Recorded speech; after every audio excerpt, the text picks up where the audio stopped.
Good morning മക്കളെ. നമ്മള് rational numbers അവസാന ഭാഗത്തേക്കായിട്ടുണ്ട്. കുറച്ച് എക്സസൈസ് കൂടെ ഉള്ളൂ. Page number 12. അതില് ഇപ്പൊ ഞാൻ ഈ ചെയ്യുന്നത് ട്രൈ ദീസ് എന്ന് പറഞ്ഞു കുറെ എക്സസൈസ് നിങ്ങൾക്ക് തരാമെന്ന് വെച്ചിട്ടാണ്. ട്രൈ ദീസ് കിടക്കുന്ന ഒരു ക്വസ്റ്റൻ ആണ് കേട്ടോ. എനിക്ക് 7/5 into -3/12 plus 7/5 into 5/12 fine using distributive property എന്നാണ് പറഞ്ഞിരിക്കുന്നത്. അപ്പം ഇങ്ങനെ തരുമ്പോൾ നമ്മൾ എപ്പോഴും ഡിസ്ട്രിബ്യൂട്ടീവ് പ്രോപ്പർട്ടി എന്തായിരുന്നു നമ്മൾ നോക്കിയിരുന്നത്? എനിക്ക് എ ഇൻറ്റുയുടെ ഇൻറ്റുകൊണ്ട് ആവശ്യമില്ല, ബ്രാക്കറ്റ് ആണെങ്കിൽ B plus C is equal to പറഞ്ഞാൽ A into B plus A into C. ഇതാണ് നമ്മുടെ ഡിസ്ട്രിബ്യൂട്ടീവ് പ്രോപ്പർട്ടി. അത് distributive property of multiplication over addition. നമുക്കിപ്പോൾ ക്വസ്റ്റ്യൻ തന്നിരിക്കുന്നത് നേരെ തിരിച്ച ഈ ഭാഗമാണ് തന്നേക്കുന്നത് അല്ലേ? എ ഇൻറ്റു ബി എന്നുള്ളത് കണ്ടോ? 7/5 into -3/12 plus A into C 7/5. രണ്ടിടത്തും എ സെയിം ആണ്. ഇങ്ങനെയാണ് തന്നിരിക്കുന്നത്. അപ്പൊ നമ്മൾ അത് എന്താക്കണം? തിരിച്ച് ഈ രൂപത്തിലാക്കിയിട്ട് വേണം പ്രോബ്ലം ചെയ്യാൻ. മനസ്സിലായ മക്കളെ? ഡിസ്ട്രിബ്യൂട്ടീവ് പ്രോപ്പർട്ടി എന്ന് പറഞ്ഞാൽ അവർ തരും.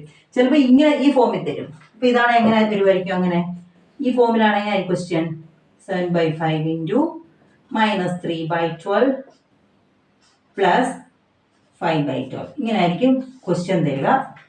ഈ രൂപത്തിലാണെങ്കിൽ അപ്പൊ നമ്മൾ ഈ രൂപത്തിലാക്കണം. അതായത് ഇപ്പൊ നമുക്ക് ക്വസ്റ്റ്യൻ ആയിട്ട് തന്നിരിക്കുന്ന രൂപത്തിലാക്കിയിട്ട് നമ്മൾ ചെയ്യണം. അപ്പൊ ഏത് രൂപത്തിലാണോ തരുന്നത് അതിന്റെ നേരെ ഓപ്പോസിറ്റ് രീതിയിലാണ് നമ്മൾ ചെയ്യേണ്ടത്. ഓക്കെ, അപ്പൊ ഇതെങ്ങനെ ചെയ്യും? അപ്പൊ നമ്മൾ ഇതാണ് ഫസ്റ്റ് ക്വസ്റ്റ്യൻ. രണ്ട് ക്വസ്റ്റ്യൻ ഉണ്ട്. ഫസ്റ്റ് ക്വസ്റ്റ്യൻ നോക്കാവേ. ഇവിടെ രണ്ടിടത്തും ആരുണ്ട്? കോമൺ ആയിട്ട് ആരെങ്കിലും ഉണ്ടോ? ഇല്ലേ? 7/5 കോമൺ ആയിട്ടുണ്ടല്ലോ. അപ്പൊ നമ്മൾ എന്ത് ചെയ്യും? അവരെ എടുത്ത് വെളിയിലോട്ട് ഇടും. നോക്കിയേ, 7/5 ബ്രാക്കറ്റ് ഇട്ടാൽ ഇൻറ്റു എന്നാണ്, വേണമെങ്കിൽ ഇൻറ്റു ഇട്ടേക്കാം. ഇനി ബാക്കി ഇവിടെ ആരുണ്ട്? ഫസ്റ്റ് ബ്രാക്കറ്റിൽ -3/12 ഉള്ളൂ. ഈ സൈൻ കൊടുക്കുക പ്ലസ് ഇവിടുന്ന് നമ്മൾ 7/5 ഓൾറെഡി വെളിയിൽ എടുത്തു. അപ്പൊ എന്ത് കൊടുക്കും? ബാക്കി ആരുണ്ട്? 5/12.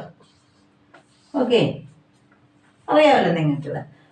അപ്പം ഇനി 7/5 അവിടെ തന്നെ കിടക്കട്ടെ. നമ്മൾ എപ്പോഴും പറയുന്ന പോലെ ബ്രാക്കറ്റിലുള്ളവരെ ആദ്യം നമ്മൾ അങ്ങ് ചെയ്യാൻ പോവാം. -3/12 5/12 ആഡ് ചെയ്യാനാണ്, ഫ്രാക്ഷൻ ആണ്, അല്ല റാഷണൽ നമ്പർ ആണ്, ആഡ് ചെയ്യാനാണ്. ആഡ് ചെയ്യണമെങ്കിൽ നമ്മൾ എന്ത് നോക്കും? അവരുടെ ഡിനോമിനേറ്റർ സെയിം ആണോ? അല്ലെങ്കിൽ സെയിം ആക്കണം. നമ്മുടെ രണ്ടുപേർക്ക് ഡിനോമിനേറ്റർ സെയിം ആണ്, 12 തന്നെ. അപ്പൊ നമുക്ക് ഒന്നും ചെയ്യേണ്ട ആവശ്യമില്ല. 12 താഴെ അതുപോലെ കൊടുത്തിട്ട് മേളിൽ എന്താണോ ആക്ഷൻ കിടക്കുന്നത് അതങ്ങ് ചെയ്താൽ മതി. മേളിൽ ആരൊക്കെയുണ്ട്?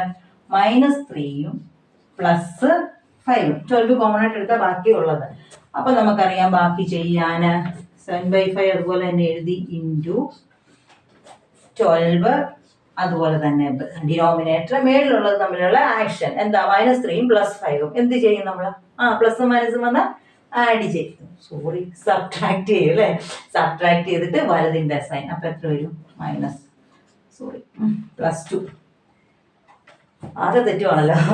വലുതിന്റെ സൈൻ എന്താണ്? 2 പ്ലസ് അത് കൊടുത്തു. ഇനി എന്താ പറയുക ഇവിടെ?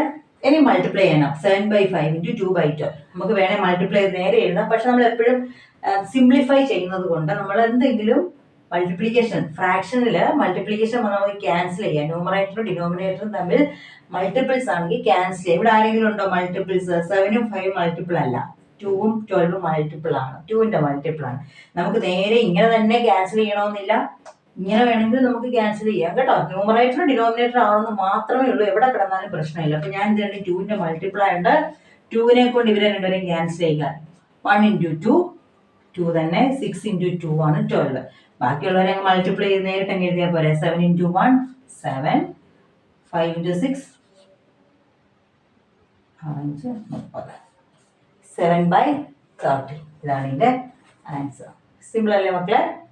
ഇതാണ് ഡിസ്ട്രിബ്യൂട്ടീവ് പ്രോപ്പർട്ടിയിൽ. അപ്പം ഇതിനകത്ത് കോമൺ ആയിട്ടുണ്ടെങ്കിൽ കോമൺ വെളിയിലെടുക്കുന്നു, ബാക്കിയുള്ളത് ഫ്രാക്ഷൻ നമ്മൾ ചെയ്യുന്നു.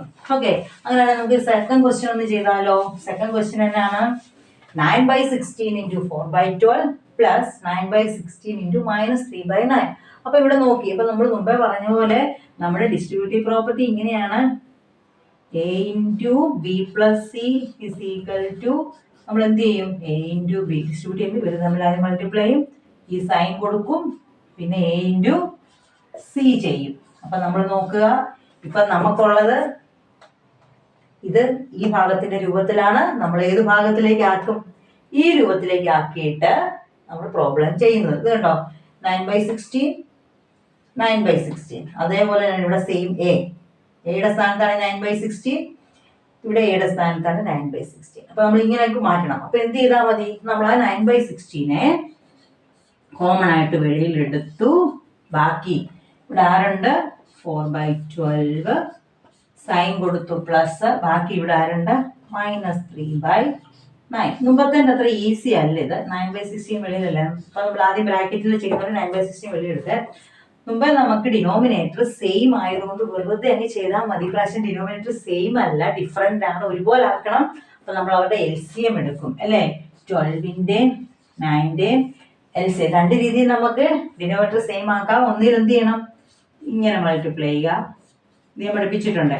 ഈ ന്യൂമറേറ്ററും ഡിനോമിനേറ്ററും ഈ ന്യൂമറേറ്ററും ഡിനോമിനേറ്ററും മേലിൽ എഴുതുക, ഇവർ നമ്മൾ മൾട്ടിപ്ലൈ ചെയ്ത് എഴുതുക. അപ്പൊ ഇത് ഇങ്ങനെ ചെയ്തു കഴിഞ്ഞാൽ വലിയ സംഖ്യകളാവുന്നത് കൊണ്ട് നമുക്ക് നിങ്ങൾക്ക് ഇഷ്ടമുള്ള രീതിയിൽ ചെയ്യാം. പക്ഷെ ഇങ്ങനെ ചെയ്യുമ്പോൾ ചെറിയ സംഖ്യകൾക്കായിരിക്കും ഏറ്റവും ഡിനോമിനേറ്റർ സെയിം. ഇപ്പൊ ഇത് 12 9 ഒക്കെ മൾട്ടിപ്ലിക്കേഷൻ വലുതായി പോവാം. അപ്പൊ നമുക്ക് എളുപ്പം LCM എടുക്കുന്നതാണ്. അപ്പൊ 12ന്റെ 9 LCM ആരുടെ ടേബിൾ ഉണ്ട്? 2ഉം 3യുടെ ടേബിൾ ഉണ്ട്. 3 12 3 9. ഇനി കോമൺ ആയിട്ട് എടുക്കാവോ? ഇല്ലല്ലോ. അപ്പൊ എന്താണ്? നമ്മൾ ഇവരുടെ എല്ലാം കൂടെ മൾട്ടിപ്ലൈ 3 × 4 × 3 എത്രയാണ്? 12 36 36. പുതിയ ഡിനോമിനേറ്റർ നമുക്ക് കിട്ടിയിട്ടുണ്ട് 36. ഓക്കെ, മനസ്സിലായി? ഇങ്ങനെയാണ് പുതിയ ഡിനോമിനേറ്റർ. LCM എടുത്തിട്ട് പുതിയ ഡിനോമിനേറ്റർ കാണുന്നത്. 36 കിട്ടിയിട്ടുണ്ട്. ബ്രാക്കറ്റിലാട്ടോ. ഇനി എങ്ങനെ മാറ്റുന്നേ? രണ്ടുപേരും ഡിനോമിനേറ്റർ മാറ്റണം. ഇവരുടെ ഡിനോമിനേറ്റർ എത്ര ആയിരുന്നു? 12. നമുക്ക് പുതിയ ഡിനോമിനേറ്റർ എന്നാന്ന് കിട്ടിയിട്ടുണ്ട്? 36. അപ്പൊ നമ്മള് 12നെ എത്ര കൊണ്ട് മൾട്ടിപ്ലൈ ചെയ്താൽ 36 കിട്ടും? 12 × 3 ആണ് 36. ആ 3 നമ്മൾ അവരുടെ ന്യൂമറേറ്റർ വെച്ച് മൾട്ടിപ്ലൈ. ഇപ്പൊ 4 × 3 12. ഇവിടുത്തെ സൈൻ എന്നാണ്? പ്ലസ്. ഓക്കെ, നമുക്കപ്പോ കോമൺ ആയിട്ട് 36 കണ്ടോ? കോമൺ ആയിട്ട് എന്തിനാ 36 ആക്കി? ഇവിടെ ഡിനോമിനേറ്റർ രണ്ട് വ്യത്യസ്തമായാൽ നമുക്ക് ആഡോ സബ്ട്രാക്ഷനോ പറ്റില്ല. അപ്പൊ അത് സെയിം ആക്കാൻ വേണ്ടി നമ്മളിവിടെ LCM കണ്ടു. ആ LCM ആണ് നമ്മുടെ പുതിയ ഡിനോമിനേറ്റർ. ഇനി ഇവിടെ പഴയ ഡിനോമിനേറ്ററിനെ മാറ്റും. ഇവിടെ 12 ആണ് ഫസ്റ്റ് കേസിൽ. 12 ആണ്. അതിനെ 36 കിട്ടാൻ എത്ര കൊണ്ട് മൾട്ടിപ്ലൈ ചെയ്യണം? 3. ആ 3യെ നമ്മൾ ന്യൂമറേറ്റർ വെച്ച് മൾട്ടിപ്ലൈ ചെയ്തു. പ്ലസ് ഇനി അടുത്ത ഡിനോമിനേറ്റർ എത്ര? ഇവിടെ 9 ആണ്. 9 എത്ര ചെയ്താൽ ഇത് കിട്ടും? 4. 9 × 4 ആണ് 36. ആ 4നെ 3 കൊണ്ട് മൾട്ടിപ്ലൈ ചെയ്യണം. വെറും 3 അല്ല, -3. -3 × 4 എന്ന് പറയുമ്പം -12. പ്ലസും മൈനസും കൂടെ മൾട്ടിപ്ലൈ ചെയ്യുമ്പോൾ -12. അപ്പൊ ഇവിടുത്തെ ആൻസർ എന്നാണ്? -12 അല്ലെ? -12. ഓക്കെ, ബാക്കി ചെയ്യാം. ഇത് അതുപോലെ തന്നെ എഴുതാം. 9/16 × ഇവിടുത്തെ ഡിനോമിനേറ്റർ എഴുതിക്ക് 36. ഓക്കെ, ഇവിടെ നോക്കിയേ +12ഉം -12ഉം കൂടെ ആഡ് ചെയ്യാൻ. പ്ലസും മൈനസും വന്നാൽ നമ്മൾ എന്താ ചെയ്യുന്നത്? സബ്ട്രാക്ട് ചെയ്യും. 12 ന്ന് 12 അല്ലെ 12 ന്ന് 12 പോകെ എത്രയാ? 0. ഓക്കെ, അപ്പൊ 0/36 എന്ന് കിട്ടി. 9/16 × 0/36 എന്ന് പറഞ്ഞാൽ എത്രയായിരിക്കും ആൻസർ എന്നറിയാവോ? എത്രയാ ആൻസർ? 0 തന്നെ. നമ്മൾ പഠിച്ചിട്ടുണ്ടായിരുന്നു. 0/36 എന്ന് പറഞ്ഞാൽ ആൻസർ എത്രയാണ്? 0. അപ്പൊ ഇനി ഒന്ന് മൾട്ടിപ്ലൈ ചെയ്ത് 9/16 × 0. ഏത് സംഖ്യയും 0 കൊണ്ട് മൾട്ടിപ്ലൈ ചെയ്താൽ ആൻസർ ഈസ് 0. അപ്പൊ ഇതിന്റെ ആൻസർ തന്നെ വരും മക്കളെ? 0. മനസ്സിലായോ?